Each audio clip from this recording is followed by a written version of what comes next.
Deus, louvado seja o nome do Senhor. Meus irmãos, vos saudamos com a paz do Senhor.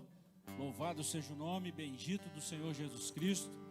Estamos aqui agora à noite, exatamente às 20 horas e 20 minutos, diretamente do nosso tempo central da Assembleia de Deus em Caratinga, Minas Gerais, aqui na rua Princesa Isabel, número 52, e vamos concluir o assunto que iniciamos na terça-feira passada, no nosso painel teológico, o Sermão das Bem-aventuranças. Louvamos a Deus pela sua vida, glorificamos a Deus pela vida de todos os irmãos que já estão conosco, e queremos convidar os irmãos nesse momento a estar orando conosco, e depois nós vamos meditar na palavra de Deus, falar da palavra de Deus e ser abençoado pela palavra do Senhor. Quero convidar nosso pastor presidente, pastor Eliseu Ferreira Coelho, para estar orando conosco, e nós vamos então meditar na palavra do Senhor. Paz do Senhor a todos, vamos orar ao Senhor. Pai Celestial, nós nos colocamos diante de Ti, debaixo da graça do Senhor, em nome de Jesus Cristo. Ó Deus, somos gratos a Ti por tudo que o Senhor tem feito na nossa vida. E agora, Pai, nós estamos diante da Tua palavra, vamos estudar a Tua palavra. Ó Deus, peço a Ti nesta noite que o Senhor venha trazer sobre nós a Tua graça, capacitando cada um de nós, ó Deus, e aqueles que estão nos ouvindo e nos vendo aqui nesta noite, sejam abençoados pelo Senhor.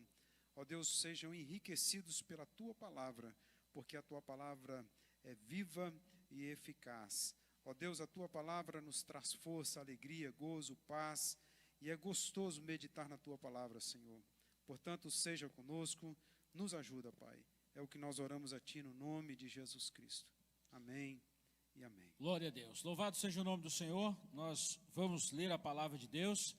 Na terça-feira passada começamos o nosso estudo, o nosso painel teológico no Evangelho de Mateus, capítulo 5, a partir do versículo 1, e chegamos até o versículo 6. Hoje nós vamos completar, se Deus quiser, até o versículo de número 12, e se der tempo aqui, nós vamos dar uma introdução no versículo 13 e 14. Nós vamos concluir esse assunto em nome de Jesus.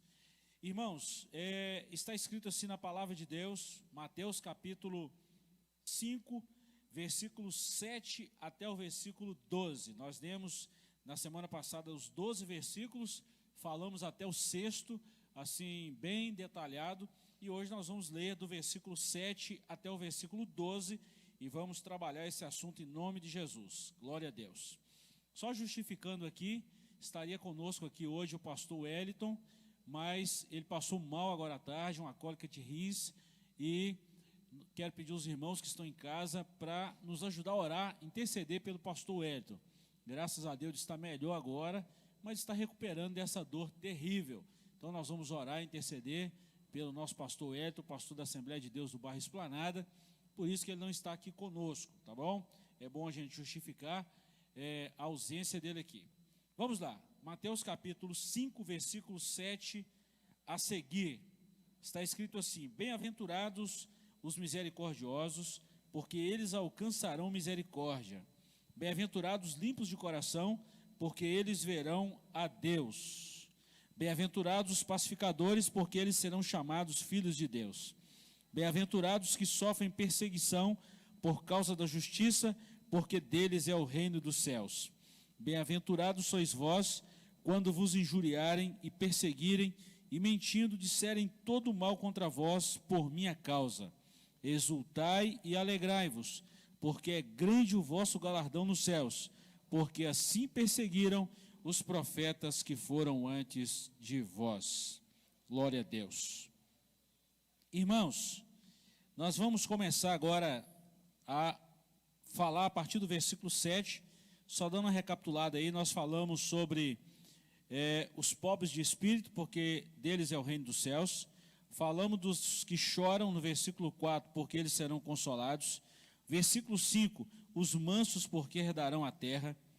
O versículo 6, os que têm fome e sede de justiça, porque serão fartos. Começaremos agora no versículo 7, bem-aventurados os misericordiosos, porque eles alcançarão misericórdia. Pastor Eliseu, professor Joás, vamos lá então?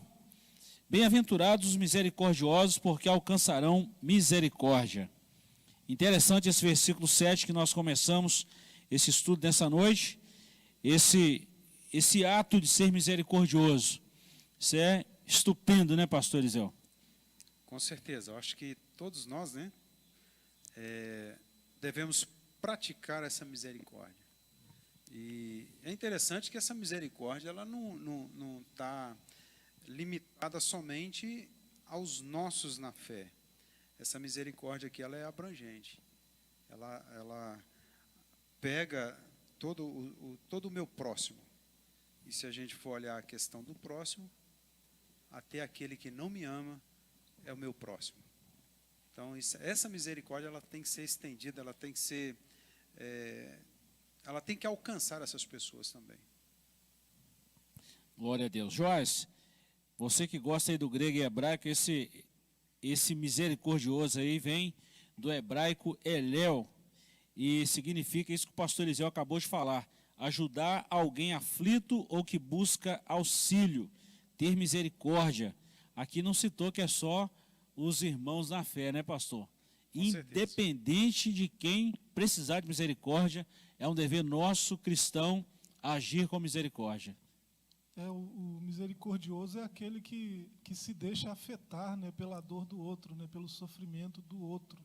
Né? Ele não está o tempo todo olhando só para os seus próprios interesses. Ele olha para o outro, percebe o sofrimento do outro e age de acordo para aliviar aquele sofrimento de alguma forma. Né? Isso é misericórdia. Né? E a gente vê o exemplo de Jesus, né, pastor? Porque nós éramos inimigos de Deus e o próprio Jesus, Deus, teve misericórdia de nós. Com certeza. E essa misericórdia é ser movido pelas entranhas, ter capacidade de sentir aquilo que a outra pessoa sente. Parece que é como se eu me colocasse no lugar daquele necessitado, daquele que está precisando de misericórdia. E aí eu passo a entender o que ele está sentindo. É justamente isso que você acabou de dizer agora, pastor. Por exemplo, você disse que Deus, ele teve a misericórdia de nós, e o mais interessante é que ele veio nessa terra, se fez homem, sentiu o que nós sentimos e que nós estamos sentindo, o que nós podemos sentir, para que ele pudesse também ter misericórdia e sentir na pele aquilo que nós sentimos. Toda vez que eu vejo esse versículo 7 de Mateus 5, é impossível a gente falar dele e não lembrar de Filipenses 2,5, né? De sorte que haja em vós o mesmo sentimento que houve também em Cristo Jesus. Sentimento de misericórdia, de compaixão. Acho que aí abrange todos os sentimentos, que Jesus, ele... Graças a Deus. É completo, né? Verdade. Muito bom.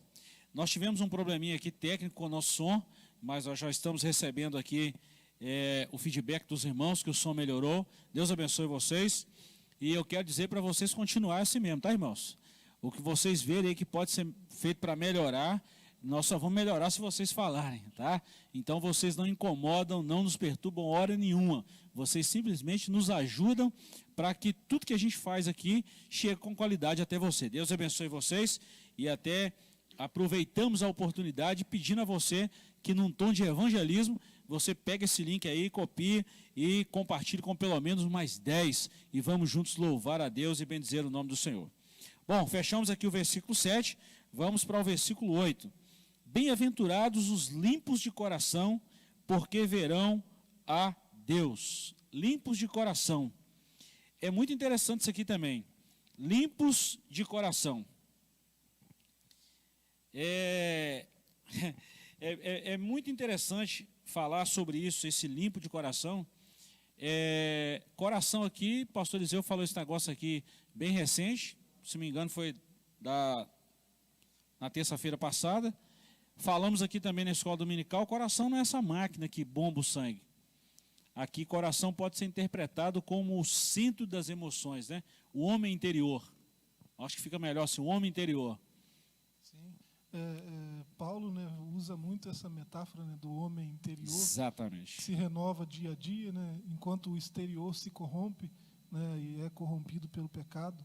Né, e ele, inclusive é ele que fala, né, que um dia esse homem exterior ele será transformado, né, ele é corruptível, ele será revestido de incorruptibilidade, né? Ele é mortal, ele será revestido de imortalidade. Mas enquanto isso não acontece, né, a renovação espiritual ela acontece nesse homem interior, né? Esses atributos que o Senhor fala aqui nesses 12 versos introdutórios do Sermão do Monte, né, todos eles são produzidos pelo Espírito Santo no homem interior, né? É interessante desses 8 aqui, né, das 8 bem-aventuranças, você consegue perceber que 4 são voltadas para dentro e as outras 4 são voltadas para fora, né? Você vê as primeiras aí, os humildes, né, os pobres de espírito, os humildes, os contritos, né, os que choram, os mansos, né, e você vê agora esses puros, né, os limpos de coração, os puros de coração, são os 4 atributos que são voltados para dentro. Os outros são para fora, né, misericórdia, justiça, paz, né, isso tudo é voltado para o outro, né? Quando eu olho para o outro e quero justiça para ele, misericórdia para ele, paz para ele, né, os pacificadores. Mas né? é só depois que a pessoa já tem os 4 primeiros. Isso. Que aí vai refletir. Tem uma ordem de Justamente. valores, Só né? vai refletir para as outras pessoas se a pessoa tiver. Por exemplo, quem são os limpos de coração? Os limpos de coração são aqueles que ouviram e aprenderam de Cristo, que é manso e humilde de coração. Aí sim, nasceu de novo, aprendeu que viu em Cristo isso, que ele é manso e humilde de coração. Inclusive, ele mesmo expressou isso. Eu sou manso e humilde de coração. Então, aqueles que ouviram isso e aprenderam, entenderam isso e vive isso, aí ele consegue ter isso no interior, os 4 primeiro, e colocar para fora os externos aí. Agora, essa palavrinha para limpo aqui, né, ela tem um sentido de algo que é inocente, que é sincero, que é genuíno, né, que é sem mistura, né? E é o que o Espírito Santo vem fazendo desde da humildade, né, até Verdade. chegar aqui. Ele vai limpando as impurezas do coração, né, desse homem interior, até ele chegar a esse ponto aqui, né? E interessante também, Joás, você começou a falar isso aí, eu achei que você ia dar sequência. E essa palavrinha limpos aqui também, vem do kataros, que dá uma conotação também de purificado pelo fogo, não é? Purificado, limpo pelo fogo. E tem uma comparação, uma conotação também, como uma vinha limpa e bem podada e preparada para dar fruto, pastor. Ou seja, o homem interior está limpo, pronto para dar fruto. Então, isso é muito interessante quando a gente se tem fala esse disso. sentido aí de expurgado, né? Se tem Exato. esse sentido de purificado pelo fogo, isso quer dizer que esse processo talvez possa ser até doloroso, né? De fato. Porque, né, como que ele vai limpar essas impurezas? Passando pelo fogo, né? Queimando as impurezas, né? Pelo fogo do Espírito, né? Verdade. Então, isso pode ser um processo doloroso, mas tem uma recompensa. Como todas as bem-aventuranças, essa também tem uma recompensa, né? E outra coisa que o pastor Eliseu começou a falar aqui, e pastor, acho que dá para o senhor falar um pouquinho mais sobre isso aqui, essa questão, limpos de coração. Se está limpo é porque foi purificado. Justamente. E uma das ferramentas que o próprio Espírito Santo usa para nos purificar, o próprio Jesus falou dela, é a própria palavra. Com certeza. Inclusive, os limpos de coração são aqueles que alcançaram a condição de filhos de Deus.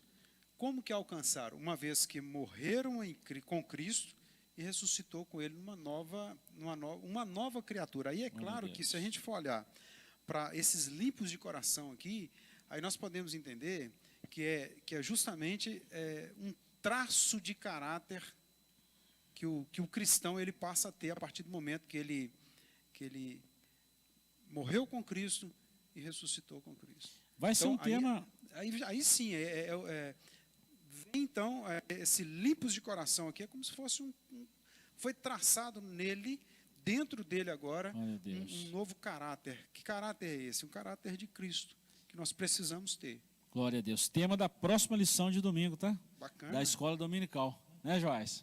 Tema da próxima lição. Pastor, muito interessante o senhor falou aí, muito, muito legal estudar a palavra de Deus, e nós já falamos aí de 2 versículos que é extraordinário. Então nós falamos do versículo 7 sobre os misericordiosos, falamos do versículo 8, limpos de coração, porque eles verão a Deus. E tem um salmo também, o salmista falou, né? Quem subirá ao monte santo do Senhor? E ele vem falando as características do cidadão do céu, o que é limpo de coração, que tem as mãos purificadas, né? E por aí vai. Então, verão a Deus. Você já pensou a recompensa desse sujeito aí, né, o limpo de coração? Ele vai ver o Senhor como o Senhor é. Que Né? maravilha, né? O relato mais assim extraordinário que a gente tem é o de Moisés, né? Moisés lá depois do capítulo 30, né, de Êxodo, né, você vê ele já conhece a Deus, já fala com Deus como quem fala com um amigo. O próprio Deus dá esse testemunho dele, mas ele quer mais, né? Ele quer ver o Senhor como o Senhor é, e o Senhor fala, não, você não suporta, né? Vamos fazer o seguinte, você fica aí debaixo, atrás dessa pedra aí, né? Eu vou cobrir essa pedra e quando eu passar você vai ver só pelas costas, né? Então Moisés, que teve essas experiências, né, tão extraordinárias com Deus, ele não chegou a ver Deus como ele é, né? O limpo de coração vai, né? Verdade. Interessante isso. E é isso que refere à vida nossa aqui, como também à vida futura. E olha que interessante, esse texto que João escreve lá na sua primeira epístola. Só podemos entrar em plena comunhão com o Senhor quando os nossos corações estão limpos do pecado. Aí Jeremias, capítulo 17, versículo 9, vai falar isso também. O coração é uma coisa mais mentirosa e traiçoeira que existe do mundo. Olha, o coração do homem é terrivelmente cheio de maldade.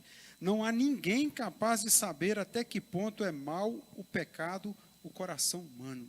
Então, se o ser humano, se nós não purificarmos ou não procurarmos, né, limpar em Deus o nosso coração, as nossas atitudes, o nosso interior, é o que o professor Joás acabou de dizer agora. Nós só veremos o Senhor se a gente, então, partir para esse princípio. Princípio Verdade. esse de purificar o nosso coração, purificar o nosso interior. Né? Isso é... Outra coisa também, pastor, o Joás tocou num assunto muito interessante aqui, sobre Moisés, a figura de ver a Deus lá no Antigo Testamento, né? Êxodo 33, 18, que ele faz essa petição. Agora, olha que interessante que o próprio Jesus falou, ninguém vem ao Pai senão por mim. E lá em Mateus capítulo 17, na transfiguração, Jesus se transfigurou, ou seja, Jesus, ele por um momento, que a Bíblia não fala quanto tempo foi, mas ele se transfigurou, ele deixou a glória de Deus, a glória de si mesmo, a glória de Deus, né? Ele por um tempo, ele mostrou a glória do Pai aos que estavam ali, Pedro, Tiago e João. Mas apareceu duas figuras importantes, Moisés e Elias. Reforça o que Jesus falou, que ninguém vê o Pai, ninguém, né? As pessoas veem o Pai por Ele, né? As pessoas veem o Pai por Ele. E o único que pode mudar o coração, transformar o homem, limpar o coração do homem, é o próprio Jesus. Então a gente vê exatamente a palavra de Deus, assim, de uma forma maravilhosa, se cumprindo nos detalhes, né, Joás? Quem sabe não foi ali que Moisés teve o seu pedido atendido, né? Não é? Eu quero te ver como o Senhor é, né? Então, Verdade. até porque na galeria dos heróis da fé, né, Paulo diz que ele viu, né? Ele não viu aquela terra lá, mas ele viu algo muito melhor, né? Quando Paulo fala dele como herói da fé. Então, é isso que nos espera, né? E esse anseio, ele é comum a todos que se achegam a Deus, né? Quanto mais perto de Deus você está, mais você quer de Deus, né? Mais você quer conhecê-lo, mais você quer saber como ele é de fato, né? Conhecer mais sobre ele. Os próprios apóstolos tiveram essa experiência, né? Mostra-nos o Pai. Quem me vê o Pai, né? Verdade. Então, ele já deu um deslumbre ali, um vislumbre do que seria, né? Tem uma pergunta aqui interessante, viu? Fica à vontade, pastor Eliseu. Só completando essa questão de purificar o nosso coração, o coração deve ser purificado do seu orgulho, do duplo ânimo, do egoísmo, da contenda e, por que não dizer, da incredulidade.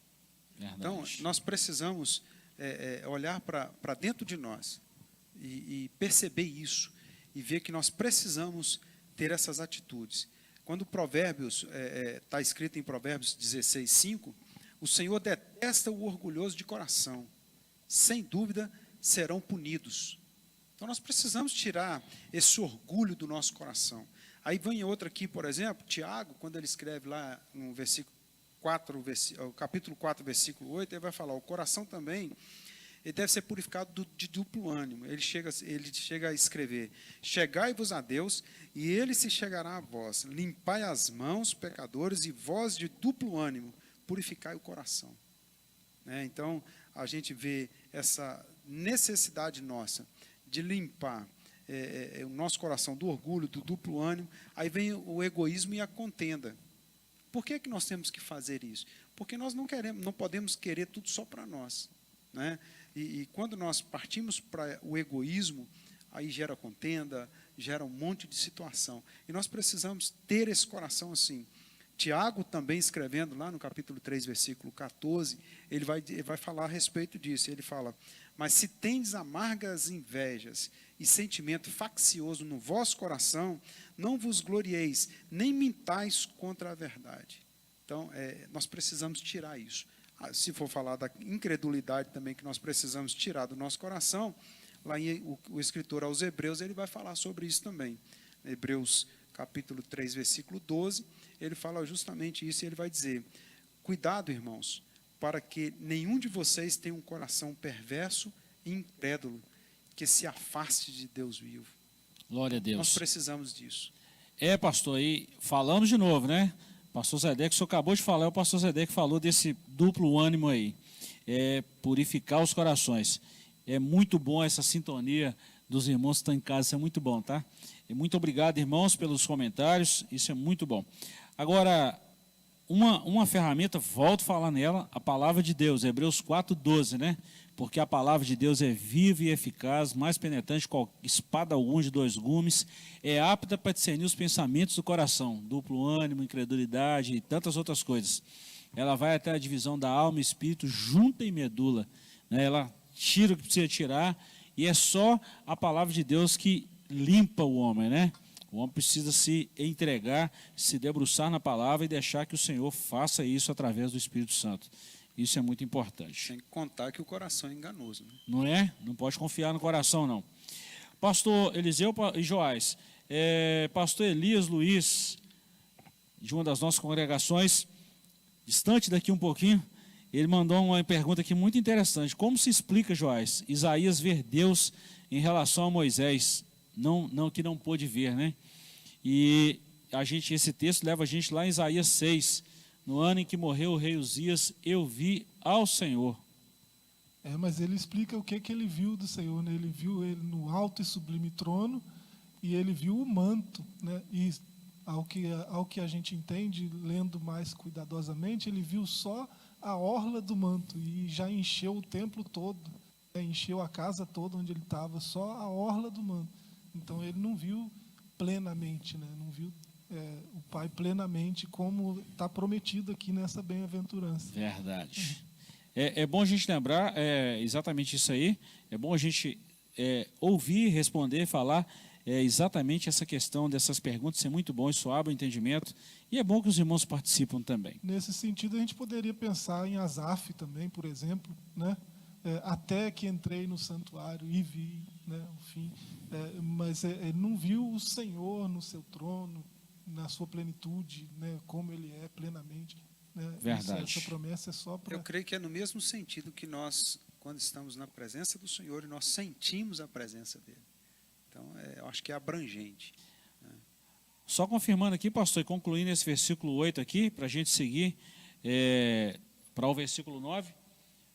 O pastor Zedeco acabou de mandar uma mensagem aqui agora através do chat. Duplo ânimo é a pessoa que tem ânimo para servir o Senhor e com o mesmo ânimo serve ao maligno. É uma afirmação assim, a gente vê isso na Bíblia também, algumas pessoas que, ao mesmo tempo que eram usados por Deus, vacilaram, não vigiaram o homem interior e foram usados pelo maligno. A gente vê o exemplo de Judas, por exemplo. Judas, É. ele foi avisado ainda. Ó, Né? Pedro foi avisado. com certeza. Então, é esse cuidado que nós devemos ter. E Parece hoje que você isso ia é falar alguma frequente, né? coisa. Você vê Saul também, né? Saul. Saul tem uma passagem que ele fica tão envergonhado, né? Com a nobreza de Davi, que se recusou a tocar no ungido, né? Teve remorso de cortar um pedaço do manto do rei, né? E chorou por causa disso, ficou, né, triste mesmo. E Saul percebe que ele foi poupado mais uma vez, né, pela misericórdia de Davi, e ele vai e ele fala para Davi, numa certa distância, mas ele fala: você é melhor do que eu, né, Verdade. você é um homem melhor do que eu. Aí ele se mostra arrependido e chora, e meu filho, chama ele de meu filho, aquela Verdade. coisa toda. Aí alguns versos depois, né, você vê ele com sede de sangue, querendo a cabeça de Davi de novo. Então tem duplo ânimo, né? No mesmo momento que honra, já quer o sangue do outro. E o homem está passivo disso, por isso a necessidade da vigilância. O pastor Sebastião Correia, uma vez dando um estudo aqui, ele falou um negócio muito interessante, que essa divisão, né, entre o santo e o profano é uma divisão muito sensível. Ao mesmo tempo, o camarada pode ser uma bênção na mão do Senhor, ele pode estar sendo usado pelo inimigo, né? Então, assim, é uma vigilância constante, é um trabalhar do Espírito Santo constante em nós, e o que cabe a nós homens é ceder ao Senhor Jesus, ao trabalhar do Espírito Santo, para a gente não ser levado por essa questão desse duplo ânimo, ao mesmo tempo que está fazendo a obra de Deus, está profanando alguma coisa aí que é pesado isso, né? Pois bem, versículo 9, bem-aventurados os pacificadores, porque serão chamados filhos de Deus. Outro versículo também muito importante, essa questão dos pacificadores, que é o versículo 9.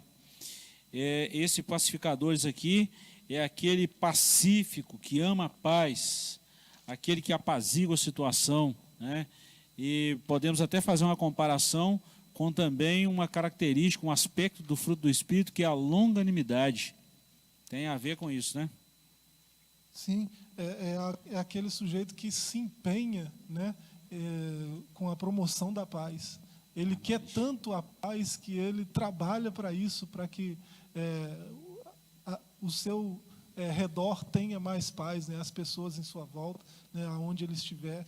Ele trabalha para promover a paz, de tanto que ele ama a paz, né, ele é o pacificador. Verdade. E serão chamados filhos de Deus, né, pastor Eliseu? Com certeza. Inclusive, Tiago, quando ele vai escrever e vai falar sobre essa questão do coração pacificador, ou do ser humano que tem que ter essa qualidade, esse caráter, é interessante porque ele vai escrever lá em Tiago 3, versículo 17, ele fala lá: a sabedoria que vem do alto é primeiramente pura, depois pacífica. E é interessante porque essa ordem aqui é muito interessante, que somente os puros de coração, que foram limpos da natureza carnal, a causa de toda a luta interior, né, pode ter a paz de Deus.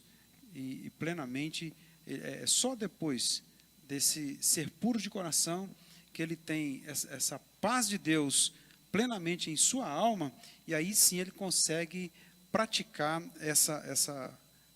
ele consegue ser pacífico, ele consegue apaziguar algumas situações que ele vai enfrentar no seu dia a dia. Uma certa feita, o pastor José Deck, ele deu um estudo aqui no Tempo Central, e ele falou justamente sobre as bem-aventuranças. E eu tentei assim lembrar, ele falou uma coisa tão interessante sobre os pacificadores, e eu fiquei relutando de terça-feira para ficar tentando trazer na minha memória uma expressão tão bacana que ele colocou aqui para nós no estudo bíblico. Eu fiquei assim encantado de ver a interpretação que ele fez com esses pacificadores aqui. Não sei, pastor Zedek, de repente ele pode colocar aí no chat aí e trazer a memória da gente aí o que foi feito lá. Vamos pedir auxílio, pastor? Com certeza. Com Brincadeira, né, pastor? Brincadeira. Mas o pastor Zé que ele faz umas colocações muito boas assim, em estudos, e graças a Deus pela vida de todos os nossos pastores, nossos ensinadores aqui, e a gente é enriquecido com a palavra de Deus, né?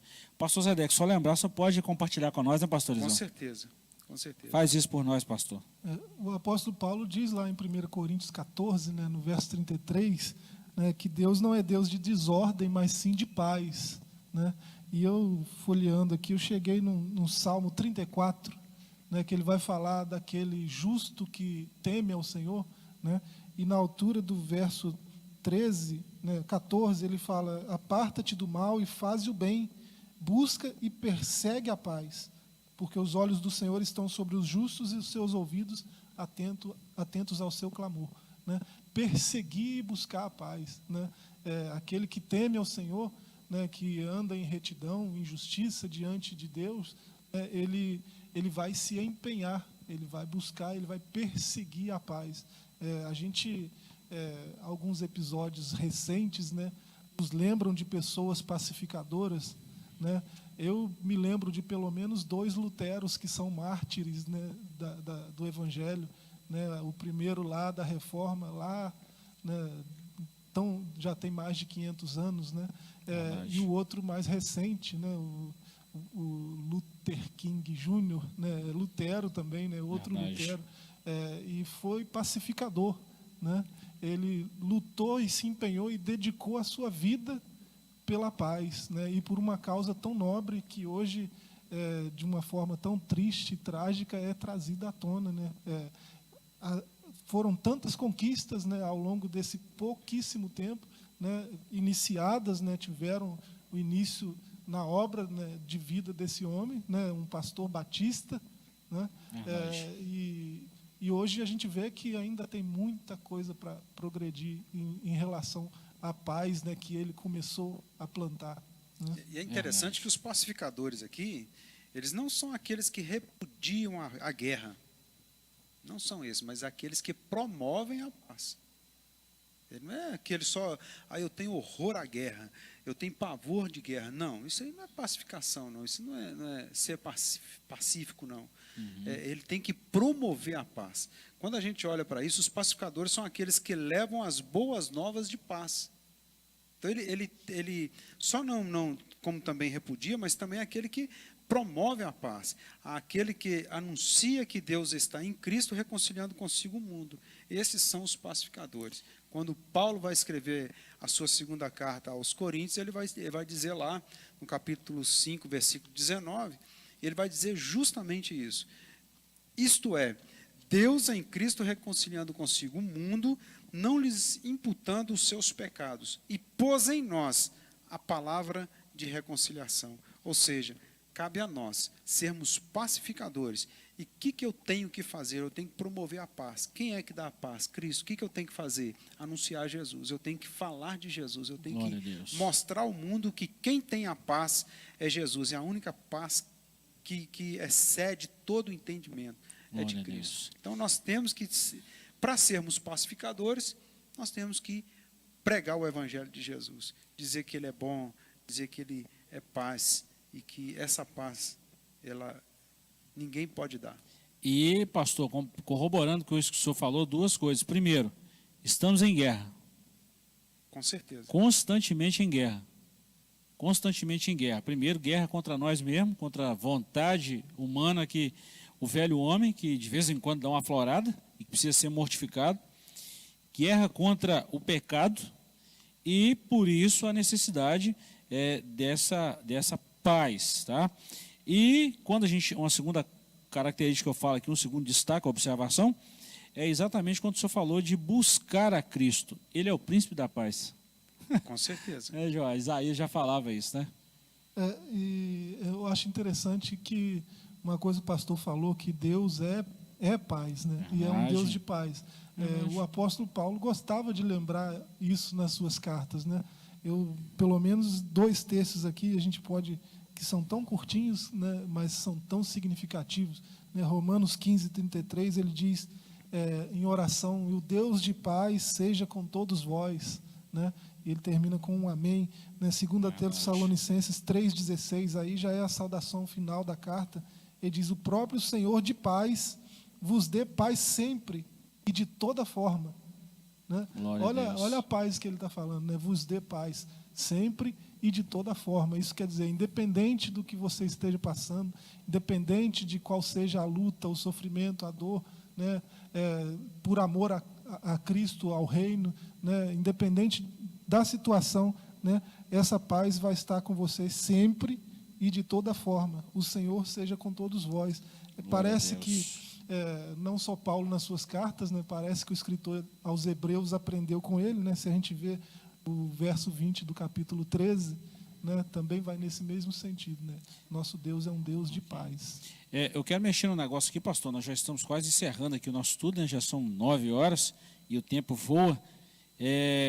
Mas eu me lembrei de um fato aqui no Antigo Testamento, exatamente no livro de Provérbios de Salomão, capítulo 6, versículos 16 a seguir. Aqui entra os pacificadores, exatamente aqui nesse texto. E é muito bom a gente lembrar disso, principalmente nesse mundo odierno que estamos vivendo, esse mundo pecador. Nada melhor do que esse antídoto da paz contra isso aqui que nós vamos ler agora. Provérbios capítulo 6, versículos 6 até o 19. Isso é muito interessante. E nós estamos vendo isso dia após dia acontecer. E aqui vai um conselho de Deus para você. Se acontecer isso perto de você, corte isso pela raiz. Isso é muito importante. Essas 6 coisas aborrece o Senhor, e a 7ª abomina a sua alma: olhos altivos, língua mentirosa, mãos que derramam sangue inocente, coração que maquina pensamentos viciosos, pés que se apressam a correr para o mal, testemunha falsa que profere mentiras, e a 7ª coisa que Deus abomina: o que semeia contenda entre os irmãos. Então esse pacificador, na hora dessa, corta o mal pela raiz. Se não pode ajudar, não atrapalha. É o teste das 3 peneiras. E hoje, pastor, a gente precisa estar muito atento a isso, porque esse tipo de conversa, isso semeia contenda entre os irmãos, isso entristece o Espírito Santo, isso enfraquece a vivência cristã, isso é um prejuízo muito grande para a obra de Deus. Então esses pacificadores entram num contexto assim também. E justamente, e o prejuízo, quando é colocado aí, ele abrange muito, porque aquele que está novo na fé, quando ele escuta uma situação dessa, isso derruba aquele que é novo na fé. Quando ele vê esses versículos aqui na vida de alguém, né? É interessante porque é o oposto daquele que tem um coração limpo. Verdade. É o oposto. É justamente aquele que tem um coração sujo é que pratica essas coisas. É que faz isso dentro da igreja, é que cria contenda entre os irmãos, é que criam dissensões no meio da igreja, né? Então, é justamente o oposto daqueles que têm o caráter de Cristo. Os limpos de coração. Graças a Deus. Foi muito propício que eu falei isso aqui, tá, pastor? Nós não podemos deixar passar essa oportunidade tão importante para nós, não. Isso é muito importante a gente lembrar disso, né, Joyce? É interessante que a paz, ela serve de termômetro, de paradigma, né? Para como saber se o sujeito é de Deus, né?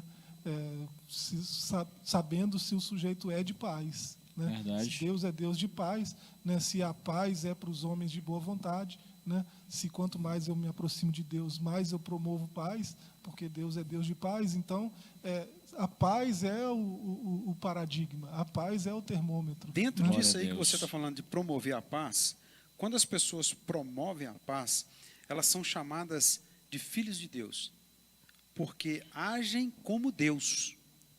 No pensamento aqui original, filhos de significa ter a natureza de. Glória a Deus.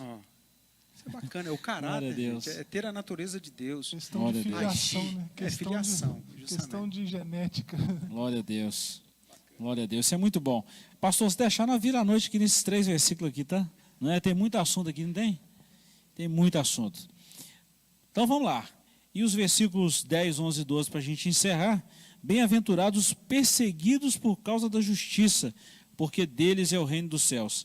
Aqui a gente vê uma inversão de valores mesmo, né? Principalmente, ultimamente, o que é certo, né? para muita gente é errado e o que é errado para muita gente é certo. Para muitas pessoas, tá? Porque a palavra de Deus ela é imutável. O que é errado continua sendo errado, o que é certo continua sendo certo. Mas, nessa contraposição aqui, o versículo 10, bem-aventurados os perseguidos por causa da justiça, né? Por causa da pregação do evangelho, por causa da justiça de Deus, muitas das vezes, muitos irmãos são perseguidos, até a gente mesmo quando tem uma pregação mais enérgica, mais áspera, mais, vamos falar assim, dura mesmo, né? De uma palavra de conscientização, geralmente vem aquela, né, entre aspas aí, aquele pequeno levante. Por causa da justiça, alguns são perseguidos, mas deles é o reino dos céus. Pode até tirar a vida do sujeito aqui, mas a vida eterna não espera, né? Se a gente for olhar aqui, os pacificadores, é tudo interligado aqui. Verdade. Todos esses versículos aqui são interligados. Se a gente for olhar aqui, por exemplo, a missão dos pacificadores aqui, ela não é fácil. Por que ela não é fácil? Porque eles sofrerão perseguições. Quando aquela pessoa que quer promover a paz em meio a tantas dissensões, a tantos problemas, o que ele vai trazer para cima dele? Perseguição. Verdade. Porque aqueles que não são filhos da luz, não têm Deus no coração, têm as trevas dentro de si, eles vão querer o quê? É guerra, é contenda, eles vão querer perseguir. E aí que a gente vê os pacificadores aqui, para ele exercer isso não é fácil, porque automaticamente eles vão passar a sofrer a perseguição. Mas é interessante que o reino dos céus pertencem aos pacificadores. Então, vamos prosseguir avante, porque glória a Deus. o reino de Deus, o reino dos céus, ele está prometido para nós. Então, Pastor, não precisamos temer, né? O Léo citou um versículo aqui muito interessante, já com o nosso aqui, 2 Timóteo 3,12. Ora, todos quantos querem viver piedosamente em Cristo Jesus serão perseguidos. Paulo falou isso, tá? Puxa a perseguição, né? Puxa. Porque nem todo mundo quer ouvir a verdade.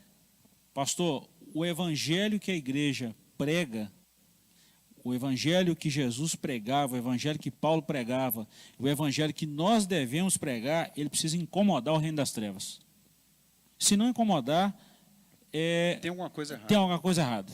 Se não for contra o mundo, contra os princípios carnais, se não for contra tudo que se chama carne, que se opõe a Deus, está errado. E quando se prega nisso, a perseguição vem mesmo. Pastor, quando nós falamos, ou quando nós lemos ou estudamos a palavra de Deus, ela já nos confronta. Imagina aqueles que não têm Cristo no coração. Verdade. Aí confronta mesmo. Aí pega pesado, aí vem Verdade. a perseguição. Mas nós vamos cruzar os braços por isso? Não, nós vamos dizer que Jesus é bom, ele promove a paz e é mesmo. Verdade. Que a perseguição venha. Verdade. Né? O livramento vem também. Verdade. E tem que falar, tá? Não é? Com certeza. Né, Joás? E essa perseguição ela tem um porquê, né? Como o pastor lembrou. O pastor está lembrando isso desde a semana passada. Verdade. Está tudo ligado aqui. Né? Verdade. Uma coisa vem puxando a outra, vem puxando a outra. E essa perseguição ela é por causa da filiação mesmo. Né? Ele fala, vocês vão ser perseguidos, vão mentir, vão injuriar, vão caluniar por minha causa, por causa do meu nome. Então, é filho dele, vamos perseguir. Né? Então, nós somos perseguidos por causa disso. Se você ler o texto de Romanos 12, né? Rogo-vos, irmãos, pelas misericórdias de Deus, que apresenteis vossos corpos por sacrifício vivo, santo e agradável a Deus, que é o vosso culto racional. E não vos conformeis com esse mundo, mas transformai-vos pela renovação da vossa mente, para que compreendais qual seja a boa, agradável e perfeita vontade de Deus. Você lê esse texto em conjunto com Mateus 5 aqui, esses 3 versos 10, 11 e 12, né? Lê 1 Coríntios 2, 12, Colossenses 3, 16, você vai ver que essa perseguição é porque nós somos estrangeiros, Verdade. peregrinos, forasteiros, né? Verdade. Então o mundo nos odeia porque nós não somos daqui, né? E outra coisa, pastor, essa questão da perseguição, a gente precisa entender que a perseguição é no nível espiritual. As pessoas são usadas pelo adversário. Porque senão a gente acaba criando uma picuinha, criando uma inimizade contra alguém, sendo que o verdadeiro inimigo não é essa pessoa, é quem está por trás dela, quem está usando ela. E a gente vê esses N exemplos na Bíblia. Pedro, por exemplo, Jesus expulsou o diabo que estava em Pedro e amou a Pedro. E se a gente olhar Efésios 6,10, nós vamos ver Paulo falando isso, que a nossa luta não é contra a carne e o sangue, mas sim contra principados e potestades nas regiões celestiais. É bom a gente lembrar disso, que a nossa guerra é contra o diabo. Espiritual. Exatamente. E quando o professor Joás colocou uma questão aqui, que nós somos forasteiros, que nós não somos daqui, por isso nós somos perseguidos. Se a gente for olhar as pessoas que vão para outros países, por exemplo, estão lá, às vezes clandestinos, eles são perseguidos. Deixa eu lembrar uma coisa para vocês, nós não somos daqui, nós vamos ser perseguidos até Jesus voltar. Agora vamos ficar firme, vamos permanecer firme, porque essa perseguição, um dia ela vai acabar, quando Jesus vier buscar a igreja do Senhor. Então, não se preocupe, você não é daqui, eu não sou daqui, nós não somos daqui, nós somos cidadãos dos céus.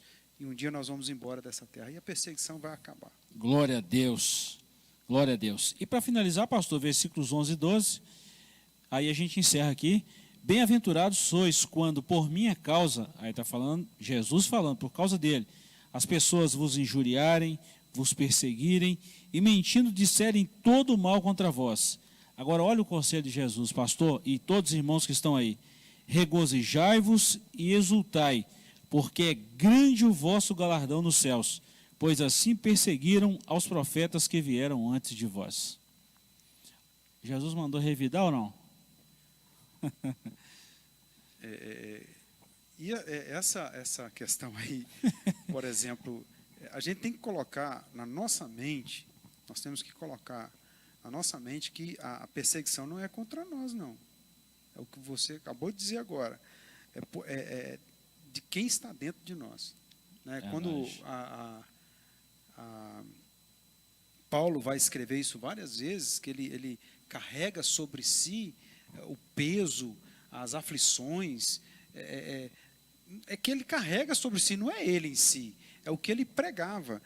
O que ele pregava incomodava tantas pessoas que ele era perseguido. Verdade. Mas era por causa dele? Não, pelo que ele pregava. É o que estava dentro dele, é o que estava saindo de dentro dele, é que incomodava as pessoas. E é isso aí. Se você ler 1 João 4, né, no verso 5, você vai ver que o mundo só é compreensivo, né? O mundo só entende aquele que é mundano. Verdade. Né? Verdade. O espiritual que entende o que é espiritual. O mundano entende o que é mundano. Né? Então, o mundo nos aborrece se nós formos espirituais. Né? E você lê um capítulo depois, né, você vai ver que o mundo jaz no maligno. Né? Então, esse ódio, essa influência contra os cidadãos do reino que Jesus fala, ela é por causa daquele que governa esse mundo. Né? Então, esse ódio todo, ele tem uma raiz também. Né? E nós, quando promovemos paz, quando promovemos justiça, né, nós estamos comprando briga com esse que governa esse mundo. Né? Então, o ódio vem por causa disso. E a gente encerra aqui, pastor, falando o seguinte, que é exatamente aí a gente sabe, a gente consegue ter um termômetro se estamos no caminho, se estamos andando na luz ou não. E aí eu encerro com o versículo, com o texto de João. Né? Não ameis o mundo, nem o que no mundo há. Porque se alguém ama o mundo, o amor do Pai não está nele. Então, é taxativo essa palavra. E é por aí. Olha só como começa o versículo de número 11. Ele não começa diferente dos outros, não. Começa da mesma forma. Feliz. Verdade. Feliz sois vós quando vos injuriarem e perseguirem, mentindo, disserem todo mal contra vós por minha causa. Então, aí Pedro vai escrever lá no capítulo 4, versículo 13 a 16, eu não vou ler, porque são aí 3 versículos, mas ele começa dizendo assim, olha, mas alegrai-vos no fato de serdes participantes das aflições de Cristo. Então, olha aí, a mesma linguagem que Jesus usa com seus discípulos lá no Sermão da Montanha, falando das bem-aventuranças, dizendo, feliz vai ser você se um dia você for perseguido pelo Evangelho de Jesus. Aí vem Pedro lá na frente e vai escrever a mesma coisa. Mas alegrai-vos no fato de seres participantes das aflições de Cristo. E o que traz aflição ao homem? Às vezes, não podemos confundir as aflições que nós vivemos quando nós praticamos coisas que não convêm com as aflições de Cristo, que é justamente o que nós estamos falando aqui hoje. Aí o texto do versículo 11 aqui vai completar que bem-aventurados sois vós quando vos injuriarem e perseguirem e mentindo disserem algo contra vós por minha causa, ou seja, por causa de Jesus, não por erros nossos. Aí é outra questão. Pastor, a gente vai encerrar aqui, mas com muita vontade de falar mais um pouco aqui, que é muita coisa boa aqui que a gente poderia falar nesse texto aqui. E olha que tem 2 textos que a gente está falando aqui, 12 versículos, né? E a gente encerra aqui. Eu queria que o senhor orasse por nós, e eu me despeço dos irmãos falando o seguinte, que hoje em dia, né, o Evangelho se tornou quase que um status para muitas pessoas. E esse conceito está tão errado com relação a isso que eu vou dizer aqui agora. Hoje em dia as pessoas procuram revidar, procuram tirar satisfação, procuram questionar. Nós estamos vivendo uma geração que não consegue ouvir a verdade, eu vou falar um negócio aqui, é um termo bem popular agora, mas cheia de mimimi, não pode falar a verdade, não pode falar aquilo que está escrito na Bíblia, que o pessoal começa a reclamar, começa a falar tanta coisa, né? Mas o que eu quero falar, pastor, é o seguinte, que isso aqui que Jesus falou é totalmente o inverso da situação que nós estamos vivendo nos dias atuais. Hoje as pessoas vão buscar satisfação, vão querer tirar satisfação, e não é isso que Jesus ensinou. Jesus falou assim, quando acontecer isso por causa da justiça, por minha causa, fica quieto, né?